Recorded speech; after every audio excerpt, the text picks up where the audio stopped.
Hello दोस्तों, तो इस वीडियो में हम बात करने वाले हैं इंग्लिश स्पीकिंग कोर्स के बारे में।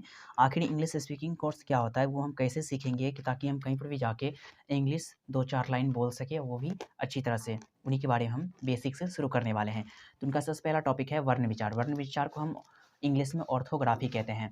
वर्ण विचार को इंग्लिश में ऑर्थोग्राफी कहते हैं। उसका यहाँ पे वर्णमाला है, यानी वर्णमाला को अल्फ़ाबेट्स, यानी वर्णमाला जो है इसे हम अल्फ़ाबेट्स कहेंगे। इसका परिभाषा हो जाएगा, वर्णों के समुदाय को वर्णमाला कहते हैं। यानी पूछेगा वर्णमाला किसे कहते हैं, तो उसमें बोलेंगे वर्णों के समुदाय को वर्णमाला कहते हैं। अंग्रेजी में 26 ले अक्षर होते हैं, यानी कि 26 अक्षर का मतलब हुआ अल्फ़ाबेट्स। अंग्रेजी में 26 अक्षर होते हैं। अक्षर 2 प्रकार के होते हैं। अगर पूछा जाए अक्षर कितने प्रकार के होते हैं, तो उसमें हम बताएंगे अक्षर 2 प्रकार के होते हैं, जिनमें पहला हो जाएगा कैपिटल लेटर। कैपिटल को आप बड़ी अक्षर बोलिएगा। दूसरा हो जाएगा स्मॉल लेटर, इसे हम छोटी अक्षर कहेंगे। आगे है कैपिटल लेटर के प्रयोग के नियम, यानी हम कैपिटल लेटर जो है उसका प्रयोग हम कहाँ पे करते हैं उनके बारे में। कह रहा है प्रत्येक वाक्य का प्रथम अक्षर कैपिटल लेटर में होना चाहिए।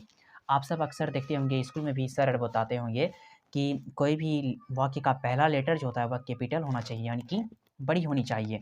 और दूसरा है किसी स्थान, देश, मनुष्य के नाम तथा पहाड़ों, समुद्र, नदियों आदि के नाम का पहला अक्षर कैपिटल होना चाहिए।